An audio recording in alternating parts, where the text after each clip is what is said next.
Indian mulberry എന്നറിയപ്പെടുന്ന നോനിപ്പഴം നമ്മുടെ ആരോഗ്യ സംരക്ഷണത്തിന് പ്രധാന പങ്ക് വഹിക്കുന്നുണ്ട്. രണ്ടാം ലോക മഹായുദ്ധകാലത്ത് പോളിനേഷ്യൻ ദ്വീപിലെത്തിയ സൈനികർക്ക് തദ്ദേശീയരാണ് ആരോഗ്യ സംരക്ഷണത്തിന് ഈ ഫ്രൂട്ടിനെ പരിചയപ്പെടുത്തുന്നത്. പോളിനേഷ്യക്കാർ നോനിപ്പഴം മൂപ്പെത്തുന്നതിന് മുൻപേ പറിച്ചെടുത്ത് പഴുപ്പിക്കുകയാണ് പതിവ്. പിന്നീട് അതിൻ്റെ പഴച്ചാറെടുത്ത് അരിച്ചെടുക്കും. ഏകദേശം 20 അടി വരെ പൊക്കത്തിൽ വളരുന്ന ചെടിയാണ് ഈ നോനി. വർഷത്തിൽ മുഴുവൻ പഴങ്ങളുണ്ടാകും എന്നതാണ് ഇതിൻ്റെ പ്രത്യേകത. ഒരു പഴത്തിന് ഏകദേശം ഉരുളക്കിഴങ്ങിനേക്കാളും വലുപ്പമുണ്ടാകും. കടച്ചക്കയുടെ രൂപസാദൃശ്യമുള്ളൊരു ഫ്രൂട്ട് കൂടിയാണിത്. ഇതിൻ്റെ പഴച്ചാറ് നമ്മുടെ ശരീരത്തിന് അമിത അധ്വാനം ഇല്ലാത്ത സമയത്ത് കഴിക്കുന്നതാണ് നല്ലത്. നമ്മുടെ ശരീരത്തിൽ അസ്വാഭാവികമായിട്ട് പ്രവർത്തിക്കുന്ന ശരീരകോശങ്ങളുടെ പ്രവർത്തനത്തിനെ സാധാരണഗതിയിലാകുവാനും സഹായിക്കുന്ന സീറോനിൻ നോനിപ്പഴത്തിൽ ധാരാളമായിട്ട് അടങ്ങിയിട്ടുണ്ട്. ഇതുകൂടാതെ ധാരാളം ആൻറ്റി ഓക്സിഡൻറ്റുകളും ഇതിൽ അടങ്ങിയിട്ടുണ്ട്. നോനിയിലുള്ള ഘടകങ്ങൾ പൂർണ്ണമായിട്ടും കണ്ടെത്തുവാൻ ഇതുവരെയും കഴിഞ്ഞിട്ടില്ല. ഇതുമായിട്ട് ബന്ധപ്പെട്ടുള്ള ഗവേഷണങ്ങളൊക്കെ നടക്കുന്നതേ ഉള്ളൂ. ഏറ്റവും ഔഷധമൂല്യമുള്ള നോനിപ്പഴം ധാരാളം കാണുന്നത് താഹിതി ദ്വീപുകളിലാണെന്നാണ് പറയപ്പെടുന്നത്.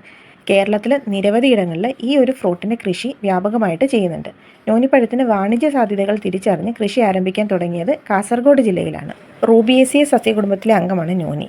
നമ്മുടെ രക്തസമ്മർദ്ദം, വിഷാദാവസ്ഥ തുടങ്ങിയ രോഗങ്ങൾക്ക് മരുന്നായിട്ട് നോനിപ്പഴം ഉപയോഗപ്പെടുത്താം. ഇതിൻ്റെ മറ്റു ഗുണങ്ങൾ എന്തൊക്കെയാണെന്ന് നമുക്ക് നോക്കാം. നമ്മുടെ മാനസികാരോഗ്യം മെച്ചപ്പെടുത്തുവാനും വിഷാദരോഗം പൂർണ്ണമായിട്ടും ഇല്ലാതാക്കുവാനും നോനിപ്പഴത്തിൽ അടങ്ങിയിട്ടുള്ള ഒളിഗോസാക്കറൈഡുകൾക്ക് സാധിക്കുമെന്നാണ് ഗവേഷണങ്ങൾ പറയുന്നത്. നോനിപ്പഴത്തിലുള്ള സ്കോപ്പോലെറ്റിൻ രക്തസമ്മർദ്ദം കുറയ്ക്കുവാനായിട്ട് മികച്ചതാണ്. അതുകൊണ്ട് തന്നെ ഇത്തരം രോഗാവസ്ഥ നേരിടുന്നവർക്ക് നോനിപ്പഴത്തിൻ്റെ തൈ വീട്ടുവളപ്പിൽ വെച്ച് പിടിപ്പിക്കുന്നത് ഏറ്റവും നല്ലതാണ്. ആൻറ്റി ഓക്സിഡൻറ്റുകൾ ധാരാളം അടങ്ങിയിട്ടുള്ള ഈ ഒരു പഴം കഴിക്കുന്നത് രോഗപ്രതിരോധ ശേഷി വർദ്ധിപ്പിക്കാനായിട്ട് സഹായിക്കും. നമ്മുടെ ശരീരത്തിൽ നൈട്രിക് ആസിഡിൻ്റെ ഉൽപ്പാദനത്തെ ത്വരിതപ്പെടുത്തുന്നത് വഴി നമ്മുടെ ഹൃദയത്തിൻ്റെ ആരോഗ്യത്തെയും അതുപോലെ തന്നെ നമ്മുടെ സമ്മർദ്ദം കുറയ്ക്കുവാനായിട്ടും ഇത് സഹായിക്കും. കാൽസ്യം ധാരാളമായിട്ട് അടങ്ങിയിരിക്കുന്നതിനാൽ നമ്മുടെ എല്ലുകളുടെയും പല്ലുകളുടെയും ആരോഗ്യത്തിന് ഇത് മികച്ചതാണ്. ഇതുകൂടാതെ ഇതിൽ മഗ്നീഷ്യം അടങ്ങിയിട്ടുണ്ട്. അത് നമ്മുടെ മാംസപേശികളുടെ ആരോഗ്യത്തിന് നല്ലതാണ്. ഇതിൽ പ്രധാനമായിട്ടും വിറ്റമിൻ ബിയും വിറ്റമിൻ സിയും അടങ്ങിയിട്ടുണ്ട്.